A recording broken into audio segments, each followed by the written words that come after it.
Hello friends, நான் இன்றைக்கி சிம்பிளாக ஒரு வெஜிடபிள் ரைஸ் பண்ண போகிறேன். அது செய்கிறதுக்குள்ள பொருளெல்லாம் பார்க்கலாம்.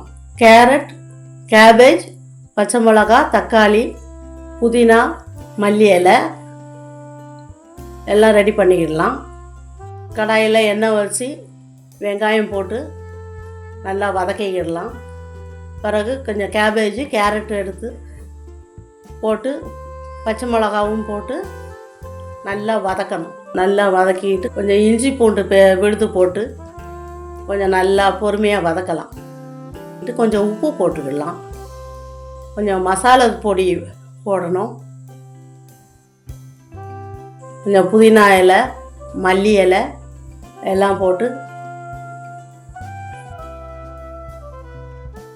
கொஞ்சம் தக்காளியும் போடலாம். தக்காளியும் போட்டு கொஞ்சம் லைட்டாக வதக்கிக்கலாம். கொஞ்சம் மஞ்சத்தூள் போட்டுக்கலாம்.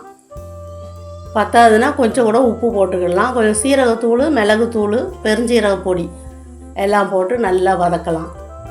நான் ரைஸு சூடாக வடித்து வச்சுருக்கிறேன். அதில் கொஞ்சம் எண்ணெய் விட்டு வேக வச்சு வச்சுக்கிடுங்க. அந்த ரைஸை இது கூட போட்டு கிளறுங்க.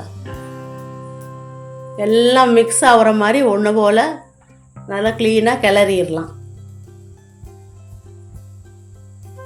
சின்ன குழந்தைங்கள் பிரியமாக சாப்பிடுவாங்க இந்த ரைஸு. கேபேஜ், காய்கறி சாப்பிடாதவங்களாம் இது ரொம்ப விரும்பி சாப்பிடுவாங்க.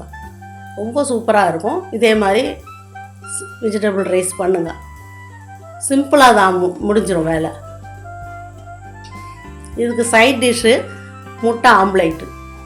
நல்லா வெங்காயம் நீளமாக நறுக்கிக்கிடுங்க. கொஞ்சம் தக்காளி நறுக்கிக்கிடுங்க. கொஞ்சம் பச்சை மிளகா நறுக்கி போட்டு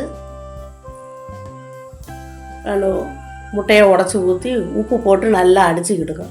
இதில் கொஞ்சம் பெப்பரும் போட்டு நல்லா அடித்து வெங்காயம், தக்காளி, பச்சை மிளகா எல்லாம் போட்டு அப்படியே கொஞ்சம் வேக விடுங்க. நல்லா அடித்து வச்சுருக்க முட்டையை தூக்கி அது மேலே ஊற்றிடுங்க.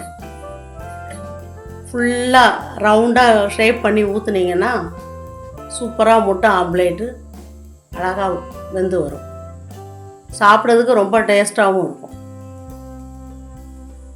பொறுமையாக வேக வைக்கணும். மேலே கொஞ்சம் மல்லி இலை போட்டு அலங்காரம் பண்ணிக்கிட்டுங்க. ரொம்ப நல்லாயிருக்கும். கொஞ்சம் பொறுமையாக திருப்பி போட்டால் போதும். வெஜிடபிள் ரைஸுக்கு சைட் டிஷ்ஷு முட்டை ஆம்லேட்டு சாப்பாடு வெஜிடபிள் ரைஸ் ரெடி ஆகிடுச்சு. இதே மாதிரி நீங்களும் செஞ்சு பாருங்கள். சப்ஸ்கிரைப் பண்ணுங்கள், லைக் பண்ணுங்கள். அடுத்த வீடியோவில் பார்க்கலாம். தேங்க்யூ.